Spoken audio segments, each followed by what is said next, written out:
You ugly. You your daddy's son. I don't know my dad. I'm my stepdad's son. Okay. Well, all right. Same thing. Welcome to Ministry Misfits podcast. I'm Javon. And I'm Matt. It is 7 something in it's 8. It's 8:52. It was 7 something in the morning, but now it's like 8 something. Oh my gosh. I've not woken up this early since like junior high school. Yeah, it's a privilege that we have in ministry that our schedules start a little bit later in the morning, and so when we have to wake up a little bit earlier, it's a little bit of a different, stressful, breed. Shout out to everybody who's still working jobs where you got to get up early, and shout out to all the kids that are going to school waking up this early because I'm not with it anymore. Nowadays, they're getting up at like I want to say. Like 6 and 5 and 4. They have these like 0 hours and stuff. And I'm like, yeah, nah. I love school and all, but I ain't going to be up that early. Yep. This is why you go to online college. That's how you get it done. Yeah. Breaking news. Florida man gets arrested for throwing a cookie at his girlfriend. This can't be real. It was on Fox News, I think yesterday or today. I'm just trying to figure out how do you like you get a call and like dispatch is like, what's your problem? And I mean, they say it a lot nicer than that. Obviously, it's early and no filter because we're real ministry misfits. But like you get a call and it's like, my boyfriend threw a cookie at me. He's hurting me. What do you respond to that? Like, and then as like an officer, how do you respond to that? And like you fill out the paperwork like weapon of choice. Double chocolate chunk cookie, you know, weapon of choice, 2-day old Oreo. I can't understand. Listen, we are in an era where you cannot just be throwing cookies at girls. Okay, I don't think it's ever okay to throw a cookie at a girl. All right, man. Listen, I have been victimized by cookie throwing in ministry. You know how that is. Kids, have you really? Kids throw stuff all the time. But maybe not a cookie throwing, but something being thrown at you. Yes, definitely getting heckled from stage. For Absolutely. sure. And, you know, I've never thought once to call the police. But, I don't know. You know. Do you feel safe, Javon? No, not with cookies anymore. I'll tell you that much. I mean, there's a bit that I understand. Like maybe if he was like super mad and he just had a cookie in his hand and she was afraid that he's going to throw something else. Yeah. That could have been it. But the way the news people are saying what's going down, they're like, the way they reported it and the way they talk about it. She has a red spot. And then like, yeah, she has a red spot. And like, so that's what like, and it's like, for me, like, it's like, come on, let's be an adult and let's like talk our problems out. Like, let's work through this. Like, let's not end things or make things worse over a cookie. Like, let's maybe add some milk and warm up the cookies and have a sit down conversation. Like the how does national news out of everything that's going on in the that's what's wrong with today's world. Is it like cookies. There's so much going on and this is what we decided. This is I really want to wake up at 6 o'clock in the morning, turn on the news to make sure that there's not a nuclear war going on or something, and we have all these other big problems. And what I turn it on and see is a Florida man. I live in Arizona. I don't care about a Florida man for one, but a Florida man throws cookie at his girlfriend, leaves a red spot. Thank you for ruining 5 minutes of my life, and that's why I decided be able to get back. Yep, and that's why I decided to ruin 4 minutes of your life retelling the story. You can look it up. It's on Fox News. It's real. He showed it to me this morning. I was like, this can't be real, and he's like, nope, it's real. So, man. Yeah. Well, continuing on with news, I just enlightened you and showed you the video. But Nike, again, back at it. Thank you, Nike, for your wonderful advertisement ads. Back at it again with another ad, this time focusing on women and kind of this idea that they're basically being called crazy for wanting to compete or wanting to be in sports or wanting to do different things. And in that, not specifically saying who's calling them crazy, but hands down calling men out. Yeah. And I've struggled with Nike with their ads because usually it's behind a release of a new shoe or it's behind like a release of a new brand. And so they're like trying to hit a demographic. And then on top of that, they're trying to basically stir up a controversial topic with this like underlying like, oh no, we're just trying to be like supportive and encouraging, which first off, I'm all about support of women and their rights, and for them equally in the sense of doing different things and stuff like that. I am for it. But in this video, it doesn't do that justice. Yeah. This is how I feel. I'm going to try not to be so quick and concise because people say I need to talk more. This is how I feel about the Nike video, top to bottom. Okay. Women are crazy. Okay. You don't agree with me. Women are crazy. Okay. Men are crazy. Okay. Kids are crazy. I was like, everybody's crazy in their different own way. And so the struggle that I had with the video is not what they said, is not what happened in the video. In fact, I wasn't even mad that they called out men. The reason why I wasn't a fan of the commercial too much is because I don't experience that feeling. When I see like Serena Williams go off in a tennis match, I say she just went off. Yeah, I don't think, like, she's a woman. Whoa, that's nuts. No, she's a crazy good athlete, right? Yeah. When I see a woman run a marathon, I say, awesome. I'm not going to run one, but she's crazy for running one, and so is a guy. Yeah. Because I'm not running 26.2 miles. If you run it, everyone else would start running because you run it for a legitimate reason. Yeah, and so the thing is that I get that there's been a stigma about women doing all these things that shouldn't be considered crazy. And in fact, if a woman does something that is crazy in a guy's eyes, awesome. Break that stigma. Continue to. But I think that just pointing out that men call women crazy for doing these things, I just don't get the purpose of it because I don't see it. I don't see the good that comes out of it, and I don't see really the harm that comes out of a guy saying, whoa, that's crazy. Because it could be a good thing. Like, whoa, that's crazy. Yeah. But I do understand that they could not want it considered crazy just because a woman's doing it. Yeah. Like, that makes sense. No, and I think I agree with you in that sense of, like, it's like everything we do, everyone does something crazy. Like, I do things that are crazy. You do things that are crazy. And so it's like viewing that video, like, when I saw all those clips, like it showed clips of just like Serena Williams and then like women's basketball coaches and then like women basketball players and getting irate, I don't see them as like a crazy, unbalanced woman that's wrestling and whatever. No, I see them as a player that's passionate about their game and their sport or what they're doing. Yep. And in that, it's the same thing as if I was passionate about, like, I mean, we're coaching here at this like church basketball league and I'm getting passionate, at like, my kids getting nasty calls that aren't fair. I'm like, come on, let the kids play the game. And like, it's like, oh, you're going to call me crazy for that? Like, yeah, I'm crazy. Like, I'm being outdoor or whatever. But, like, I don't see it as crazy. I see them being passionate about what they're doing. And in that, I think if someone has a passion towards something, then that's not crazy. And my other aspect to it, too, is there's so many people, men, women, whatever, that rally behind these women and support them through their journey.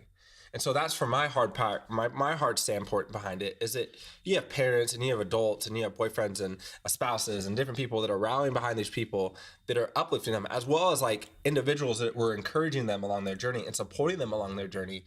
And to kind of like benignly, like kind of throws shade towards guys for calling women crazy or emotional. That's the other part too, is like when they said, oh, they call us emotional or unstable. I'm like, stop. Like, that's not, like, you can't, like, because then now you're trying to say that, like, all right, it's, you guys are emotional for having emotions, but then guys, aren't emotional enough, or that they are, then like, demasculate men for being emotional. Yeah, which then like takes me back to the flip side on, Gillette's commercial, where then you have them coming out and going, we're not raising our boys right, and that, we've almost like given this approval to, all these movements of, that, boys are the reason that, this is happening to women. Boys are the reason that, they're not, young men, like, responsible and growing up and stuff like that. And it's, a dad issue. It's a home issue. It's, boys will be boys issue and all this stuff. And it's like, it's not.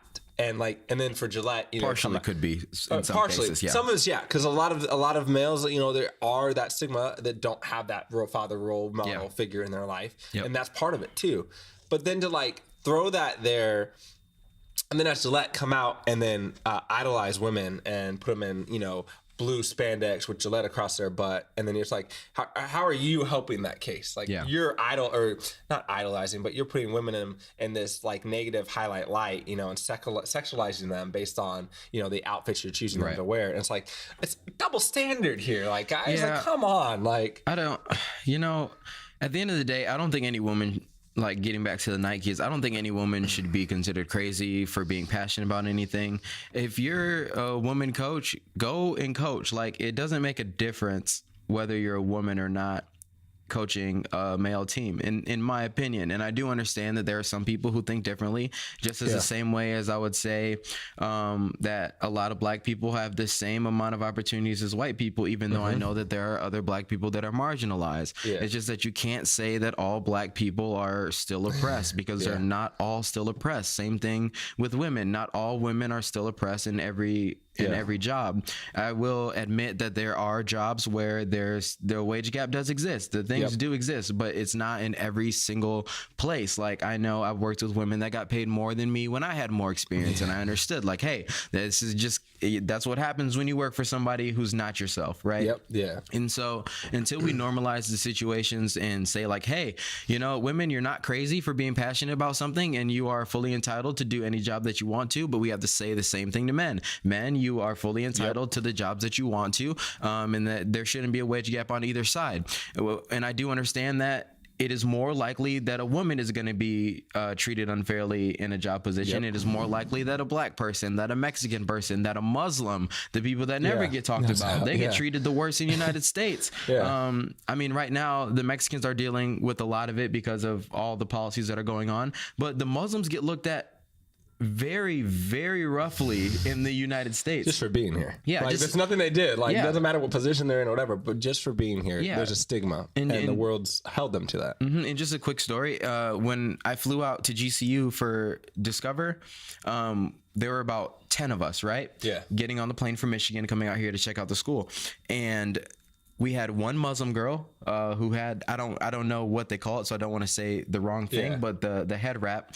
And she got randomly selected for screening, right? And at the end of it, she's bawling her eyes out because she's done nothing. Like, she's lived here her entire life. She's practicing the religion and the moral standard that they grew up on, and she gets pointed out. And so, like, yes, every single group is marginalized in a different way, but when we only shine light on one of them, that becomes an issue, because then it's saying, okay, this is a problem, which, yes, it is a problem, but we're stereotyping it to all men. It can't be all men do this. Not all men do this. Yes, if there are a lot of men that do it, let's say that, but let's not say all men are the reason why there are these problems. All men are creating these problems. All men think that women are crazy. All men think that women are too emotional. It can't be all men. It just can't. Because it's not anymore. Like, the facts are is it's not all men anymore. And we have a changing race. We have a changing demographic of, you know, young men rising up and stepping up to the challenge, you know? And so it's just as the same playing field where, you know, you're not saying all women, you know, are in this category and all women. No, like, there's tons of women that feel empowered and that are their own bosses and are, like, blazing new trails that, like, I'm just like, dang, like, I wish I could get to that level, and I'm not. Like, you're not crazy. You're a boss. You're killing the game right now. And so for me, it's just like, it's that double standard that we put on of, like, just like marginalizing or putting in a category, and we got to get rid of those categories, because it's not going to be categorized things. I mean, you never saw, you know, like, anyone that got anywhere quick, you know, that was categorizing people or grouping them along, like, oh, well, you're this selection of this, and you're this selection of mine. No, they're all people that support that person and get them there, and so they're all equal in that, like, position per se or power or whatever. So, so I just wrestle with just those, I mean, coming back to it, those continual marginalizing, putting people in the same category. Like, it's like you can't group a gender, you can't group a race, you can't marginalize anymore, because guess what? It's 2019. People are changing. Get it together. The world is changing. It's nothing like it used to be. Still terrible like it used to be, and worse. But I mean, people are changing, and it's this new generation, and we gotta move past where we were. All I'm saying is that if we're gonna say all women are crazy, all men are misogynists, then we also got to say all black people are gangsters, all white people are racist, all Mexican people are illegal, all Muslim people are terrorists. Yep.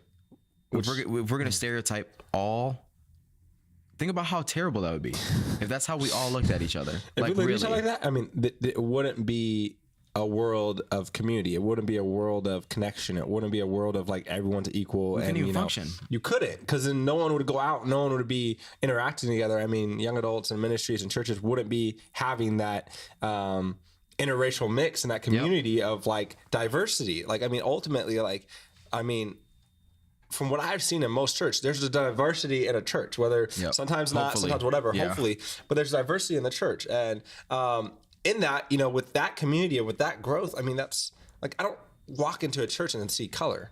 Yeah. I walk in church to see a person. Are you colorblind? Yeah. Right. No, not I'm physically, colorblind. Yeah. Right. Yeah. So, You know, I just want to say, as we wrap up that topic, women, feel empowered. Do not feel like the world is against you, because it's not. All men are not against you, and I promise you that, because here are two guys. I know, and even if we're the only few in the billions of people that there are on the planet, you are not alone. Yeah. You have the capacity to do the same job as me. You have the capacity to do the same job as any other man. It's possible, and you can do it. There are stigmas that are still there.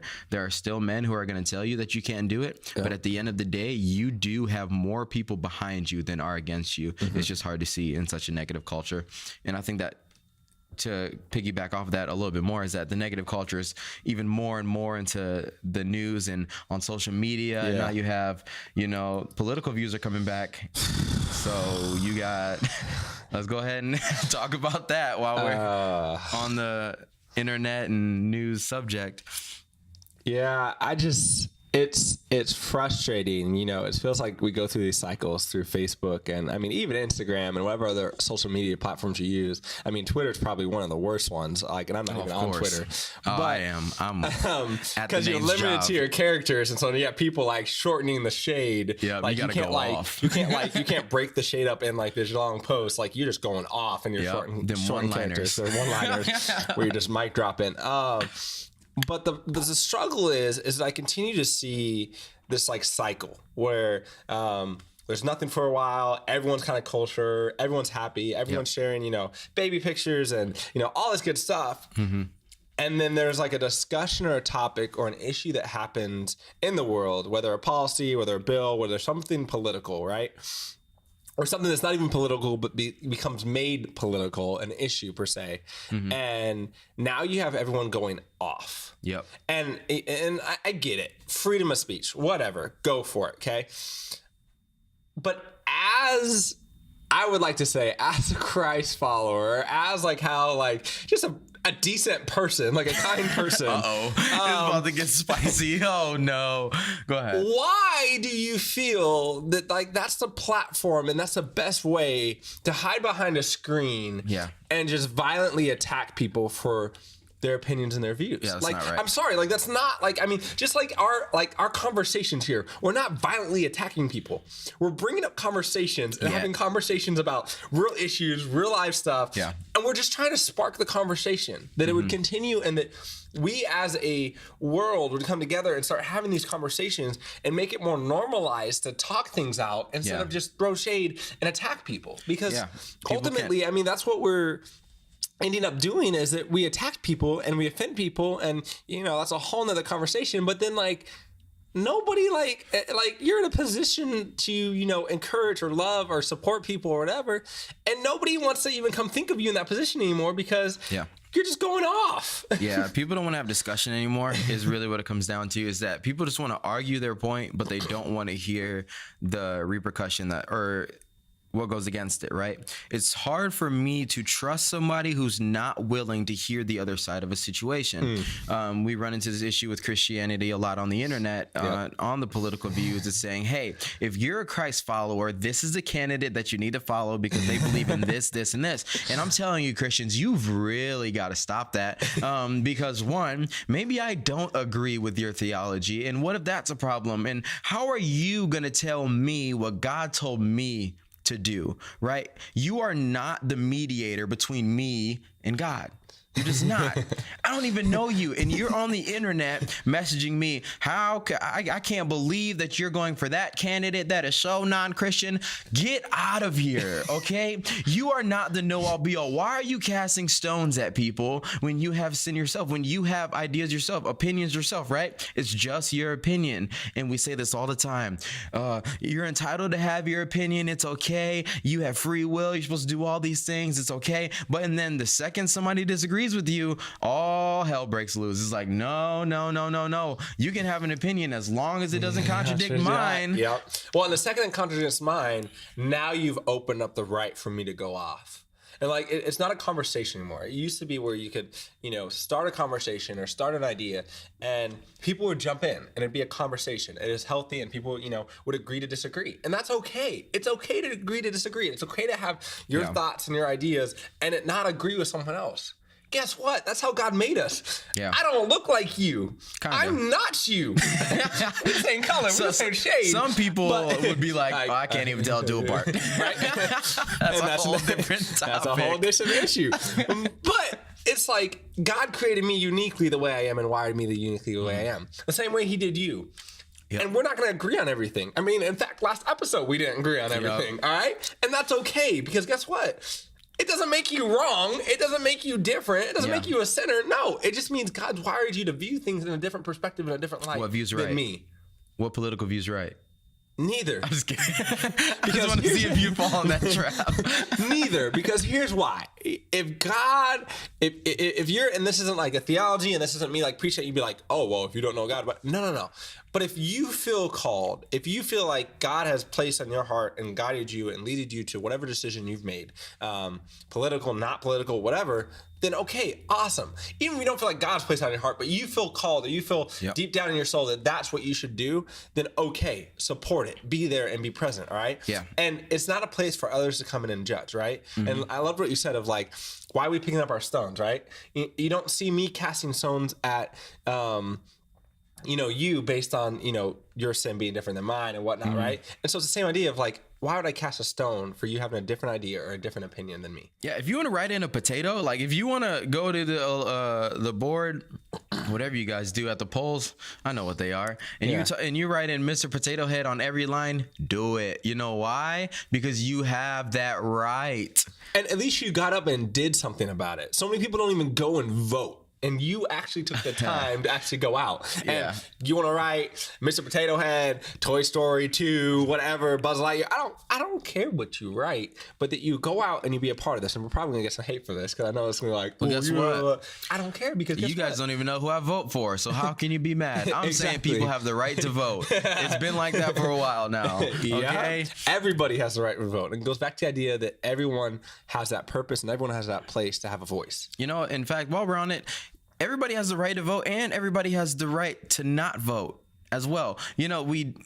Everybody does say, you should go out, try to make the change. Don't complain about it if you don't try. But the thing is that when we start to batter people because they voted for the wrong person or because they didn't vote at all, it doesn't make sense because when somebody tells me, right, they say, who did you vote for? If I say I didn't vote, they're going to go off. They're going to go off because, then you're not supporting us and you're not helping make change and blah, blah. But add on this. What if I say I voted for the person you didn't vote for? You're going to be just as mad. Yeah, and you're going to go off again either way. Like it's a lose-lose situation. So for some people, they would rather not get in that conflict and get in that argument or discussion based on the fact of engaging in that almost like, it's like walking on ice. You don't know, you're walking on a thin layer of ice. You never know when it's going to crack. Like you never know when, like you're going to fall into this trap of like going off, and you're just like, I'm done with the world today, or you're like, I'm done with Facebook today. Like I'm out. Log out. Which I see people all the time. They're like, I'm off. Like I think I have like 45 friends just this week. They're like, I'm on a social media fast right now.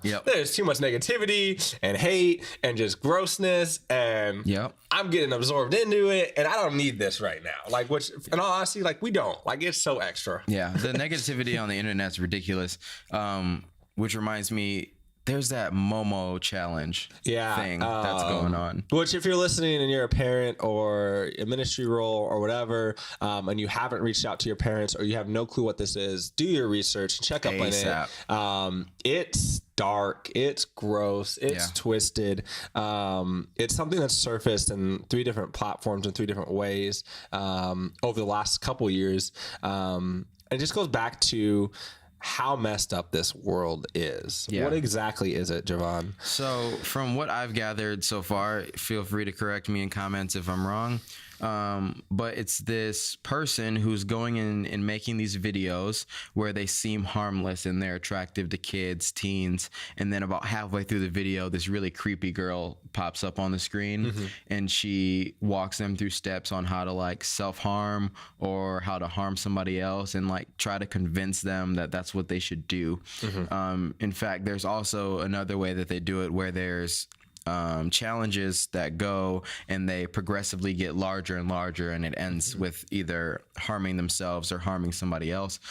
And it's like, dude, this is ridiculous. It's like that movie that came out, Nerve, that had that issue where it was like they had a text in and they got dares, and each dare got like worse and worse. And they were like basically controlling their life through that, and they like got their social security number, they drained their accounts, like they framed them for like crimes and stuff like that. And so basically it's a group of hackers, and in that you know, the videos and stuff are on like YouTube Kids and all these different platforms where it's like Peppa the Kid Show, or it's like Thomas the Tank Engine, or it's, you know, these children's shows that you're watching, and halfway through the video it stops, and this Momo per se, it's this creature that was created. It's a half bird, half woman. It's really weird. It creeps me out. I saw it and I was like, oh no. Well, I put the link in our parent Facebook page, and the image was up, and I was like, nah, I just don't want the link. I don't want the image. That's creepy. It's mad creepy. It just messes with my head and the self. But in that, it's the idea of that it's young minds are so easy to shape. And, for real. And convince and contort and make them feel guilty. And so with the WhatsApp app, which is like a texting app through Wi-Fi and stuff like that, which I know a lot of students have. Do they? Yeah, that's how they'll use to communicate, because they don't have data, so they can text through if they don't have iMessage or whatever. I just use text free. And so in that, they can text, you know, this character Momo, or there's these different whatever, and then they get the challenges through that, and they just progressively get worse, where they either feel like they're blackmailed or the instructions are just, you know, whatever. And there's even some aspects of like sexualness in there too, which, you know, you have all these apps and YouTube and stuff coming out saying, hey, our privacy rights and our security rights, you know, don't permit this, and we're blocking it, and so please flag it if you see it. But ultimately, the internet is not safe anymore. And it was never safe, but it's not a safe place for your students to be surfing alone or have free access to or free reign to, because you don't know what's out there. And the ultimate part is that this world is disgusting, and it's full of filth, and it's full of, you know, just disgusting things and people that are wrestling and stuff like that. And so in that, we have to be vigilant. We have to be vigilant to the different. So I do agree that the internet is a bad place, and it definitely can be. I just wouldn't err to the extreme of completely removing the internet from students or kids that have had it. So I think when a kid gets a certain age, then again, I'm not a parent, so take this either with a grain of salt or however you want to. But for me, I didn't really have access to the internet on my own until I was old enough to understand what was going on. Yeah. But the thing is that kids now are so impressionable. They'll do anything to fit in.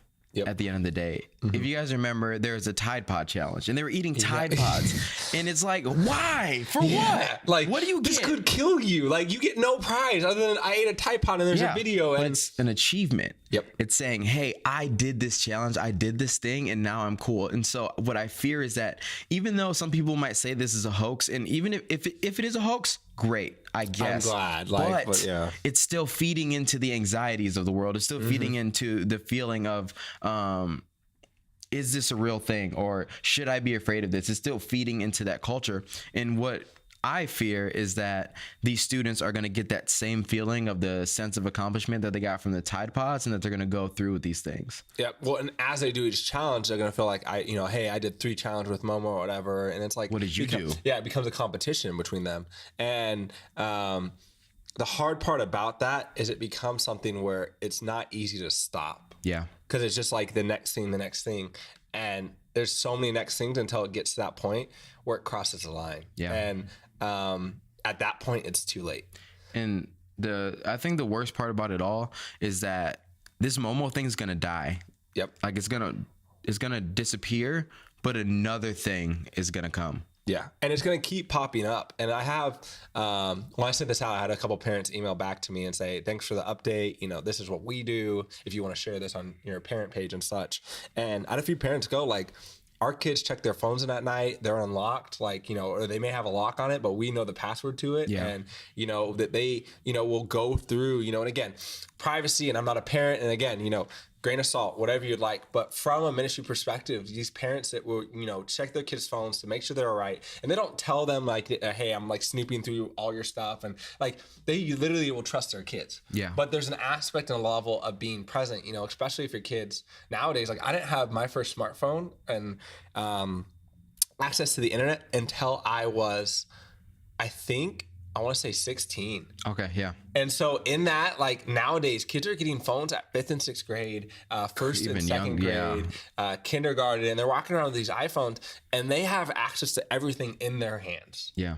And so in that, being diligent to have the conversations, of internet safety and what that looks like, and to be vigilant in, those different things, and, tell our kids about, these things that are going on, and these are real issues, and that, hey, like that we care for you and we want to journey with you in life, and we want to give you the privacy that you deserve.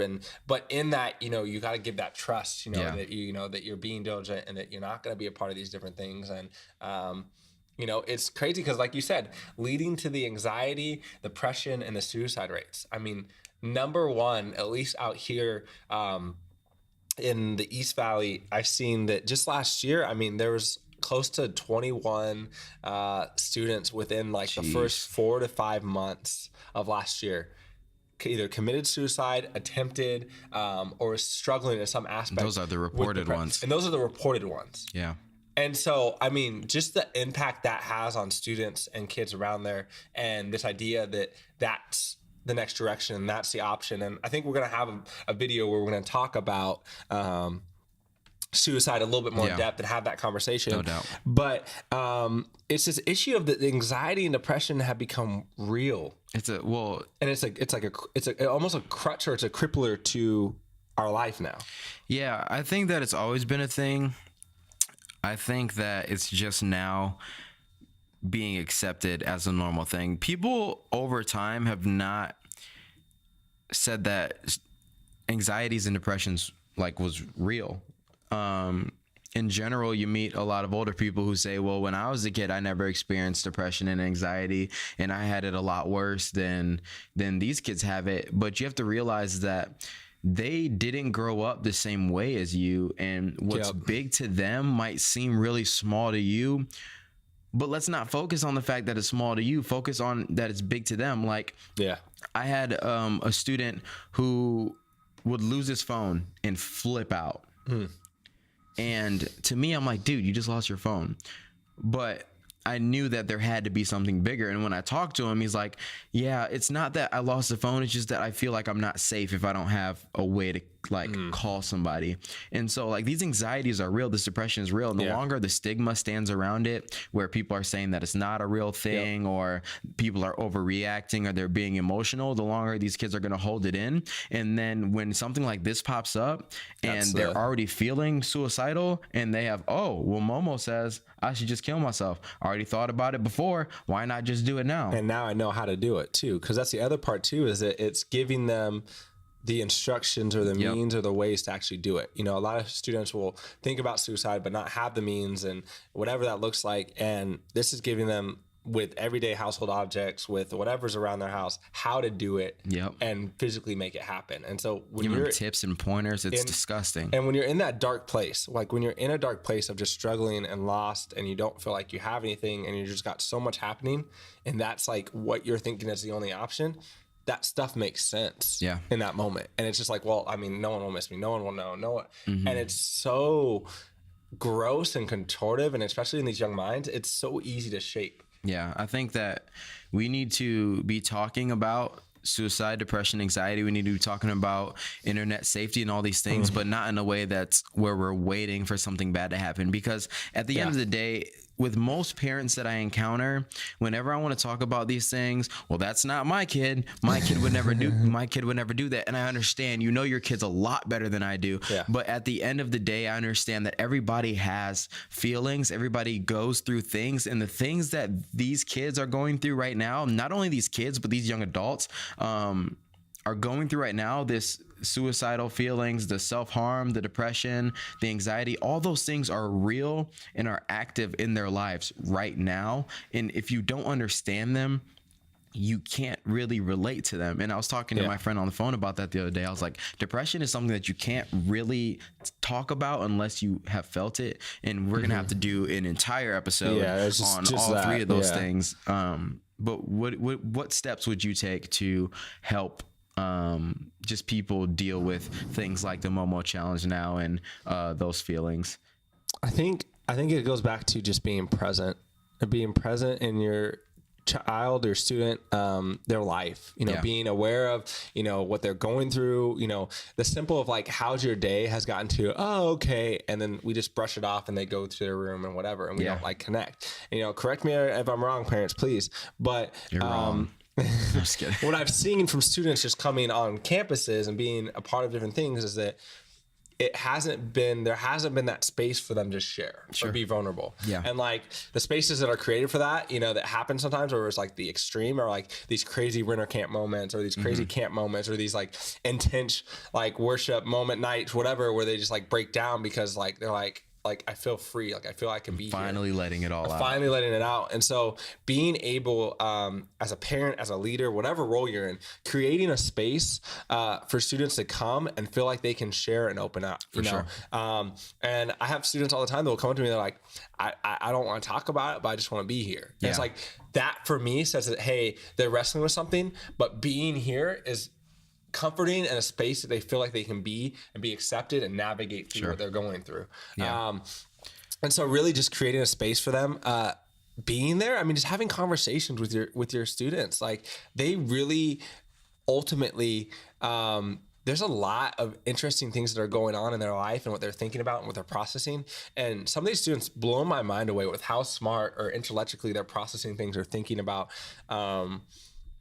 life or just different conversations. Yeah. And in that, they just want to have a conversation with someone about it. Mm-hmm. And you guys are around them a lot. And when I say you guys, I'm meaning like parental figures, guardians, whatever, even leaders. But you have that opportunity to connect with them daily in these different moments of saying, hey, like, how more than just how school, but how was that thing that you were wrestling with last week? What's that like? How are you journeying through that? And again, the checkup that takes trust. It's not going to be an overnight moment where you have one conversation and now you're like, you have that deep connection. Cause again, you're still their parent and you still got to parent them. All right. Mm-hmm. There's a difference between being a parent and being a friend. And that's a whole other episode. Yep. But in that, being a parent, but building that trust with them that they can come to you and have that conversation or be like, hey, I saw this, not sure how to process this or what's going on. Or, hey, I wanted to make you aware of this. This is what I've done. This is what my friends are doing, but I don't want to be a part of that.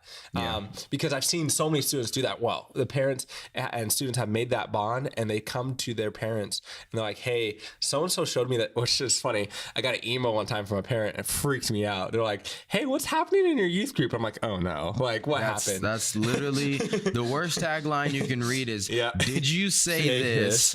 Or what is happening in your youth group? Yep. 2 worst taglines. Or I heard. Yep. If you hear, oh no. You're like, no. That's never, I heard you were a great pastor and I'd love to meet you sometimes. Yeah. It's always, I heard you guys were lighting kids on fire. Yeah.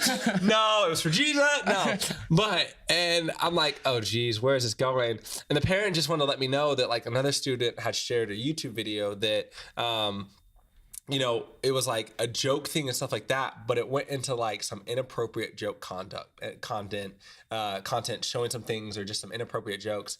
And he wasn't like, he was uncomfortable with it. And, but he and his mom have built that trust, that connection where they have communication. And so she went to him to say, hey, like, or he went to her saying, hey, like, I don't know, like how to process this or what this means or whatever. Yeah. And then she went to me just to let me know, to have that conversation of like, hey, like, this isn't like, I'm mad at you. This isn't like, you know, because again, we can't control everything. We don't have eyes like 24/7, but we try to create that space, and we want to create a space for healthy videos and have those conversations like, hey, maybe the boys don't really realize what they're watching and what they're seeing and what they're joking about. What we want to be clear on definitely is that so students are an anomaly between birth to high school and beyond.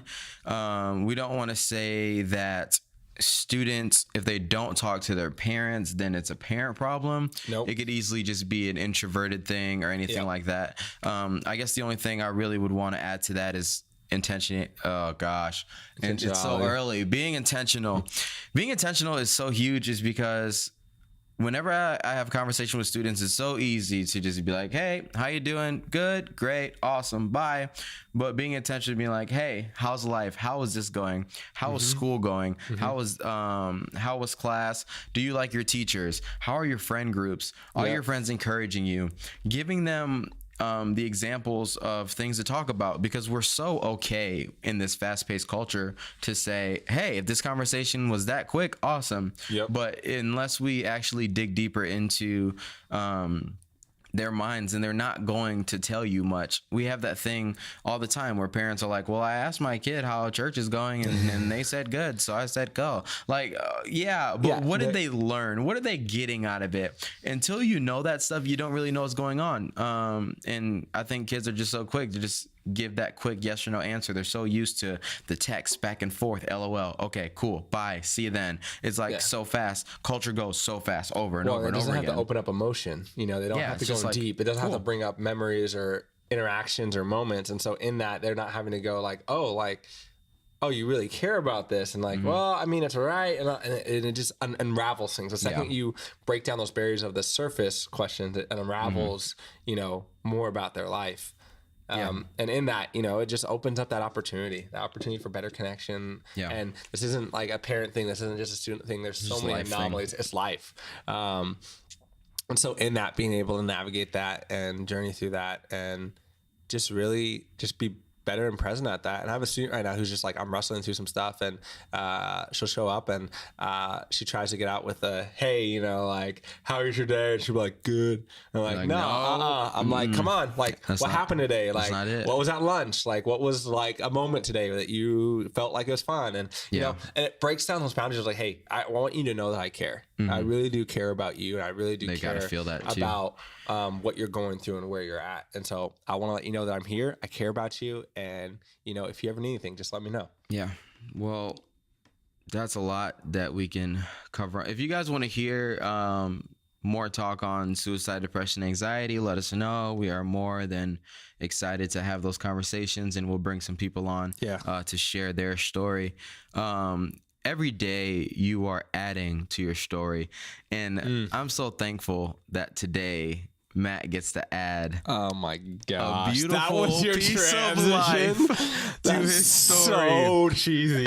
Oh my I'm gosh. so excited for, if you can't, these are not AirPods. Let me bring these to the camera. Are not AirPods. Real quick. Oh my gosh. Okay. So real quick, let me just say how I was doing ministry this week, and Mr. Javon over here was just spamming on our Facebook page and goes, hey, if we can get 600 likes or 600 comments, Matt will eat a raw egg. Hey, let's go, what's baby. Funny about how Facebook or algorithm works and whatever, even though I have the page and all that stuff downloaded, I didn't get notified until we were probably at like 18 to 25 comments. And I'm like, what is going on? And it's like, oh, hey, you have comments on your page. And I'm like, okay, like what Javon posts. And I read it, and immediately I'm like, I didn't post this.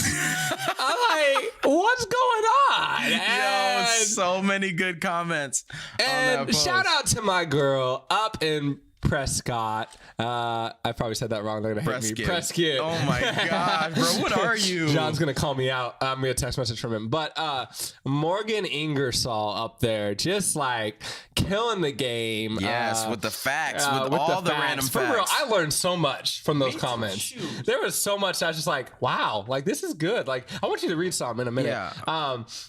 And then some of you asking deep questions of like, what do we talk about? What is our content? Again, two dudes having real conversations. Wow. Real conversations. And so in that, shout out to my mom for just spending all night, just going off Shout on out to random you. things. Yeah. Yeah, you guys were just crazy. Like, what you guys Let me do a couple of shout outs real quick. Shout out to Sydney Derigo for saying Red Robin. She knows that's my favorite restaurant right now. Red Robin. Yum. Hey. Brandy Harris dropping a bunch of comments. Oh, my God. She says, because this girl want to see a man. What? That's the end of the comment. This girl want to see a man like it's peanut butter. I might be reading these out of order. Those are probably out of order. I'm like, what? Let me read them in order. So here's a few comments. I really want to see this to keep this thread going so we can see an egg throw. We can finish this real quick because this girl want to see a man like it's peanut butter. I don't know what that means. This girl want to see a man like it's peanut butter. They're all eat a raw egg like it's peanut butter. I think that's what it's supposed to be.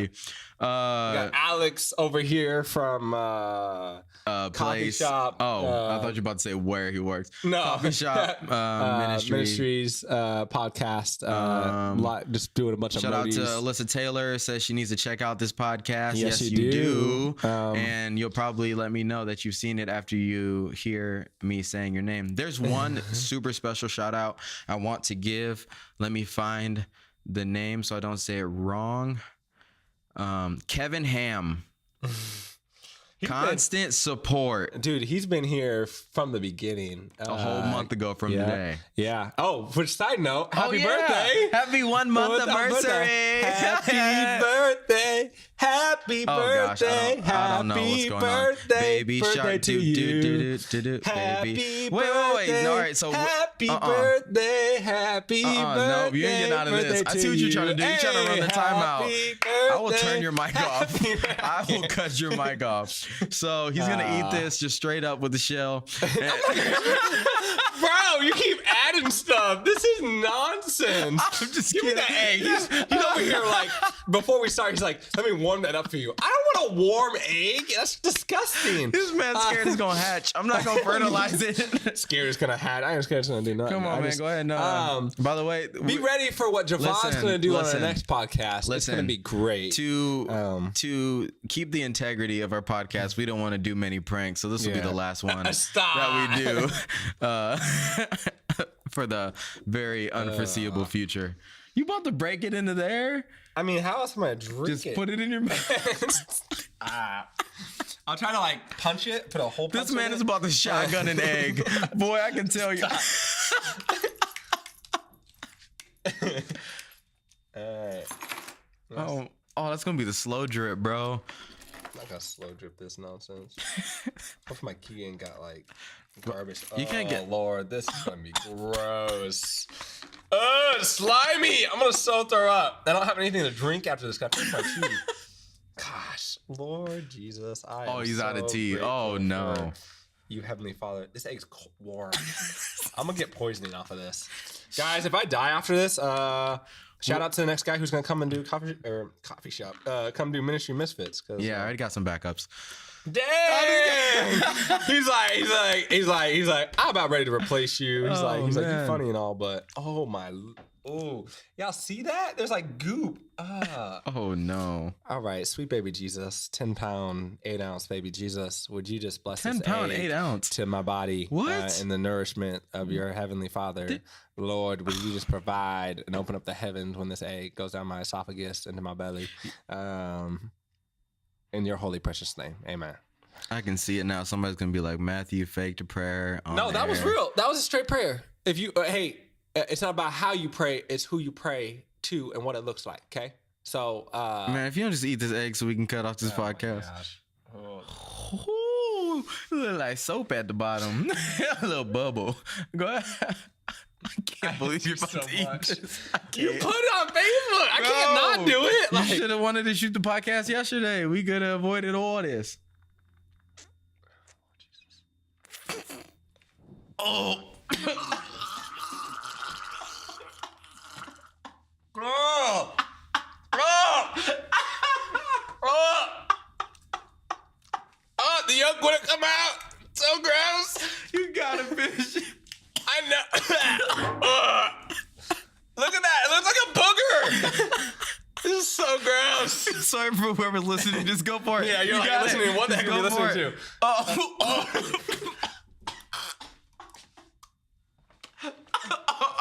Don't you know?